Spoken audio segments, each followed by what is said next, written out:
Olympic ফুটবলের প্রথম ম্যাচে অবিশ্বাস্য রেফারিং বিতর্কে মরক্কোর বিপক্ষে ২-১ গোলে হেরে যাওয়ার পর দ্বিতীয় ম্যাচে ইরাকের বিপক্ষে জয় ভিন্ন অন্য কোনো চিন্তাই আর্জেন্টিনার ছিল না, কেননা ইরাকের বিপক্ষে পা হরকালেই গ্রুপ স্টেজ থেকেই বাদ পড়ার শঙ্কা ছিল। আর এমন ম্যাচকে সামনে রেখে ইরাকের বিপক্ষে খেলতে নেমেছিল আর্জেন্টিনা অনূর্ধ্ব-23 দল। আর সত্যিকার অর্থেই আর্জেন্টিনা এই ম্যাচে ঘুরে দাঁড়িয়েছে। যেভাবে আর্জেন্টিনা ইরাককে ৩-১ গোলে পরাজিত করেছে, সত্যিকার অর্থেই বলতেই হয় যে পারফেক্ট ঘুরে দাঁড়ানো বোধ হয় এটাকেই বলে। তবে এখনও আর্জেন্টিনার জবটা কিন্তু হাফ ডান, কেননা তৃতীয় ম্যাচেও জয় তুলে নিতে হবে, তারপরই মূলত আর্জেন্টিনা অলিম্পিক ফুটবলের কোয়ার্টার ফাইনাল নিশ্চিত করতে পারবে। ম্যাচ প্রসঙ্গে যদি ফিরে আসি, ম্যাচের একেবারে শুরু থেকেই মুহুর্মুহুর আক্রমণ করে যাচ্ছিল আর্জেন্টিনা দল। গোলটা ৮০-৮০ করছিল এবং গোলটার জন্য এদিন অন্ততপক্ষে আর্জেন্টিনাকে খুব একটা বেশি সময় অপেক্ষা করতে হয়নি। ম্যাচের মাত্র ১৪তম মিনিটের সময় ডিবক্সের মধ্যে হুলিয়ান আলভারেজের অসাধারণ একটা অ্যাসিস্ট থেকে থিয়াগো আলমাদা গোল করেছেন। আর এই গোলের কারণে আর্জেন্টিনা তখনই ১-০ গোলে লিড নিয়ে গিয়েছিল। এরপর একের পর এক আক্রমণ করে যাচ্ছিল আর্জেন্টিনা। ইজি চান্সগুলো নষ্ট না করলে হুলিয়ান আলভারেজ একটাই গোল ইজিলি পেতে পারতেন প্রথমার্ধে।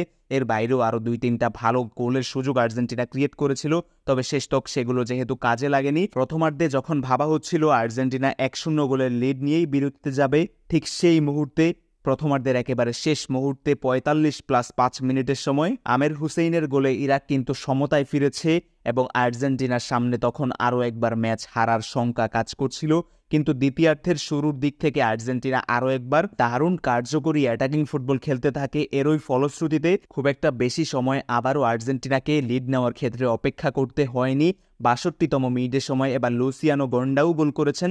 সেই লুসিয়ানো গন্ডাউ, যিনি কিনা আর্জেন্টিনার বয়সভিত্তিক দলে নিয়মিতভাবেই আসলে গোল করে আসছিলেন, সর্বশেষ অনূর্ধ্ব-২০ বিশ্বকাপেও সম্ভবত আমরা তাকে পারফর্ম করতে দেখেছিলাম। আর লুসিয়ানো গন্ডাউর এই গোলে আর্জেন্টিনা ৬২ মিনিটে ২-১ গোলে লিড নিয়েছে। এরপর খানিকটা সাবধানী ফুটবল খেললেও আর্জেন্টিনা কিন্তু খুব একটা ডিফেন্সিভ শেপেও চলে যায়নি। লিওনেল স্কালোনি ন্যাশনাল টিমটাকে নিয়ে যেভাবে আসলে পুরোপুরি ডিফেন্সে খোলসবদ্ধ হয়ে পড়েন, হাভিয়ের মাসচেরানো এতটাও ডিফেন্সিভ মেন্টালিটিতে কিন্তু চলে যান না, যেটা এই ম্যাচে আমরা আরও একবার দেখলাম।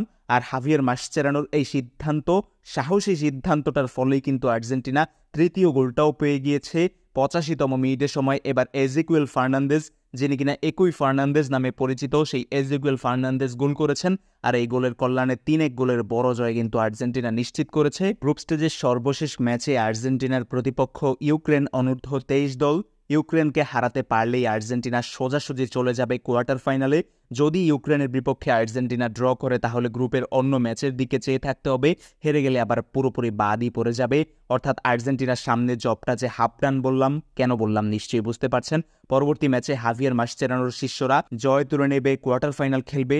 ফ্রান্সে গিয়ে যে বৈষম্যের অবিচারের শিকার হচ্ছে আর্জেন্টিনার তরুণেরা, সেইটার মোক্ষম জবাবটা আর্জেন্টিনা স্বর্ণপদক জয়ের মাধ্যমে দিতে পারবে কিনা সেটা এখনও বলা না গেলেও ম্যাচ বাই ম্যাচ ধরে যদি এই আর্জেন্টিনা দলটা এগোতে পারে, তাহলে তাদের ঘিরে সম্ভাবনাটা দিন দিন কিন্তু বাড়বে। সামনেও আর্জেন্টিনা অনূর্ধ্ব-২৩ দলের ম্যাচগুলো কভার করার চেষ্টা করব।